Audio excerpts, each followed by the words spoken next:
बिस्मिल्लाहिर्रहमानिर्रहीम। अस्सलाम वालेकुम स्टूडेंट्स।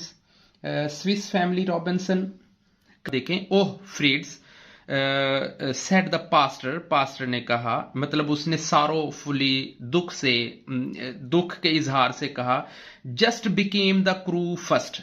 पहले हमने क्रू के बारे में देखना है। दिस डज नॉट मीन्स, इसका यह मतलब नहीं है वट वी शुड एक्ट क्रूली, कि हम इतने जालमाना तरीके से सोचना शुरू कर दें, हम इतने जालिम बन जाएं, हमारी इतनी सोच हो जाए, हम इतने अनकाइंड हो जाएं। इसके लिए जो प्रॉपर वर्ड आप अपनी समरी में यूज कर सकते हैं, अनकाइंड हो सकता है, अनप्लेजेंट हो सकता है।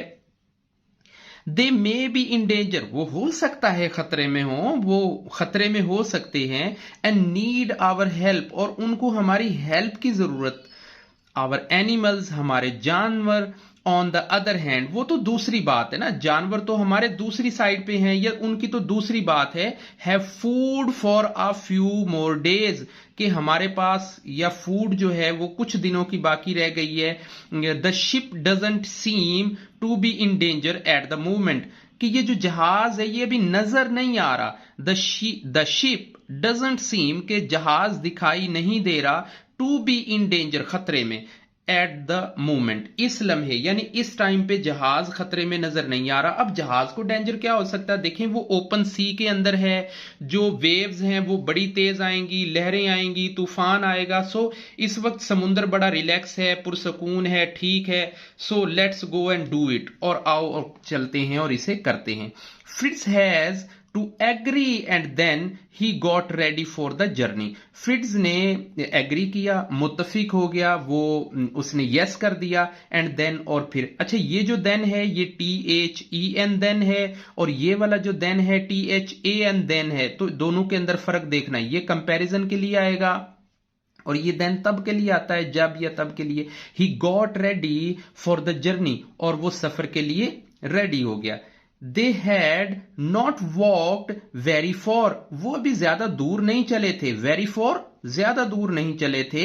वेन फ्रिट्स एक्सक्लेम्ड का मतलब होता है चौंक जाना, ऊंची आवाज में शाउट आउट कर देना, कॉल आउट कर देना। Sudden because of a surprise of the fair and player, यानी किसी दुख में, किसी गुस्से में, या किसी अफसोस की हालत में, या किसी खुशी की हालत में, या किसी डर की हालत में, जब बंदा सडन रिएक्ट करता है ना, तो उसे हम कहते हैं एक्सक्लेम्ड। कोकोनट, अब ये एक्सक्लेम्ड जो है ना, शाउट आउट में, ऊंची आवाज में जो इन्वर्टेड कॉमास के अंदर जो वर्ड्स हैं, ये उसने बोले। Coconut. We will need to climb up, हमें चाहिए है हम ऊपर चढ़े। अब देखें यहां पे ये फिर टू आ गया, यहां पे नीड भी एक वर्ब है और क्लिम भी एक वर्ब है। अब देखें दो वर्ब्स इकट्ठी आई हैं, तो सेकंड को उन्होंने फिर इसे टू वर्ब कर दिया है, टू क्लिम्ब कर दिया है, कि हमें ऊपर चढ़ने की जरूरत है। लाइक दोज मंकीज, ये जो मंकीज हैं, ये जो बंदर हैं, इनकी तरह से। In order to get some, in order to get some का मतलब होता है कि इस तरतीब से जैसे ये ऊपर चढ़े हुए हैं, हमें भी इसके ऊपर जाने की जरूरत है। ये इन ऑर्डर टू सम जो है, मोस्टली ये कंजक्शन के तौर पे यूज होता है, यानी दो सेंटेंसेस को, एक प्रिंसिपल क्लास को या एक सबऑर्डिनेट क्लास को या डिफरेंट क्लासेस को, ये ज्वाइंट करने के लिए वर्ड जो है यूज किया जाता है in order to get some, के कुछ हम भी हासिल कर लें इसके लिए। That will take too long, इसमें तो बड़ा टाइम लगेगा, यानी हम दरख्त के ऊपर जाएंगे, फिर नीचे आएंगे, फिर उसे, मतलब ये तो टाइम लगेगा। सेड द पास्टर, और ये पास्टर ने जवाब दिया, how about using the monkeys, क्या ख्याल है अगर हम मंकीज को यूज करें टू डू, ये करने के लिए। अब देखें यहां पे टू डू की वही फॉर्म जो मैंने आपको टू क्लेम, टू डू, यहां पे पीछे भी मैंने टू ट्रेवल की आपको हाईलाइट की थी पिछले पेज नंबर 16 पे। So he said and threw a few rocks, उसने कहा और कुछ पत्थर फेंके, at the monkeys, बंदरों पे। The little animal soon began throwing the fruit back. अब देखें उनके पास पत्थर तो नहीं थे, इन्होंने पत्थर फेंके, बट उनके पास तो वो कोकोनट ही थे। सो उन्होंने बदले में वो कोकोनट जो है इनके ऊपर अटैक किया या फेंके। The little animal soon began throwing the fruit back at them, के उन्होंने इनके ऊपर वो फ्रूट फेंके। वॉच आउट, वॉच आउट का मतलब है, देखें, ध्यान करें, खबरदार हो जाएं, थोड़ा थोड़ा केयरफुली हो जाएं, वॉच आउट, ध्यान करो, देखो, इट इज रेनिंग कोकोनट, ये तो बारिश हो रही है कोकोनट्स की। The pastor laughed at the den behind the rock, और वो ये कहते हुए ना, हंसते हुए, वो रॉक जो है, चट्टान जो है, उसके पीछे छुप गए कि सेफ्टी से ऐसा ना हो कि कोई उनके सर पे आके लग जाए या किसी बॉडी पार्ट के ऊपर लग जाए और वो भी जख्मी हो जाए। पेज नंबर 17 की तरफ, पेज नंबर 18 की तरफ मूव होते हैं स्टूडेंट्स। तो पेज नंबर 18 पे है व्हेन द बैटल, जब ये जंग जो है, यानी इन्होंने रॉक फेंकी और उन्होंने कोकोनट फेंके। When the battle with the monkeys was over, जब ये मंकीज के साथ जो बैटल है, इनकी जो लड़ाई है, ये खत्म हो गई।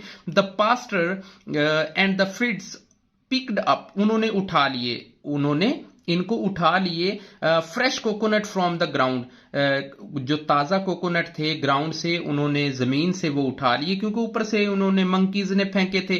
फ्रिट्स quickly open one of the to taste them coconut milk, Fritz ने जल्दी से एक खोला। क्विकली ओपन सेकंड फॉर्म है, open to taste, again to taste some coconut milk, कि कुछ कोकोनट मिल्क को टेस्ट करना है। ओनली टू फाइंड दैट, उसे सिर्फ मिला, ओनली टू फाइंड दैट, उसे सिर्फ यही मिला। It was not as he expected, कि जैसे वो समझ रहा था, जैसे वो एक्सपेक्ट कर रहा था, जैसे वो सोच रहा था, वैसा वो उसे नहीं मिला, उसका टेस्ट वैसे नहीं मिला। Ernest will be disappointed, Ernest कौन है, देखें, अब हम जब स्टार्ट में जाएंगे, आई थिंक पेज नंबर 8 पे जब जाएंगे, तो जो पास्टर है, इसके 4 बेटे हैं, उन 4 बेटों में से एक का नाम अर्नेस्ट है, यानी अर्नेस्ट विल बी डिसअपॉइंटेड, कि जब हम ये कोकोनट लेके घर जाएंगे और अर्नेस्ट इनको ओपन करेगा और फिर उसका टेस्ट लेगा, तो वो बड़ा मायूस हो जाएगा, उसे नई चीज एक्सप्लोर करने में मजा नहीं आएगा, क्योंकि इसका टेस्ट अच्छा नहीं है। He said, उसने कहा, यानी ये फ्रिट्ज ने कहा कि अब वो जो अर्नेस्ट है वो थोड़ा मायूस हो जाएगा। He think that coconut milk is a tasty drink, वो सोचता है, यानी वो who think about that, Ernest is thinking about that the coconut milk is a tasty, so I probably will be, हो सकता है कि, मे बी, शायद, इट प्रोबेबली विल बी, हो सकता है, इफ यू मिक्स इट, कि अगर आप इसे मिक्स करेंगे, आप इसे मिलाएंगे, विद शुगर, मतलब चीनी के साथ। Oh if only I had some, अब ये वो फील कर रहा है, ये अगेन वो फील कर रहा है कि ओह, हो कुछ हो जाए, मुझे मिल जाए, कुछ चीनी मुझे मिल जाए, कुछ शुगर मुझे मिल जाए अगर, तो फिर चीनी के साथ इसे मिक्स करते हैं। यानी ये अब वो उस पे जाएंगे, शिप पे जाएंगे, शिप समुद्र में खड़ा हुआ है, ये भी कुछ पानी के अंदर सफर करेंगे, वहां से कुछ इसे मिलेगा, तो ही ये कोशिश कर रहे हैं, ये वो ख्याल कर रहा है कि हो सकता है कि मुझे वहां पे मिल जाए कुछ चीनी या शुगर, तो फिर मजा आ जाएगा, एंजॉय करेंगे।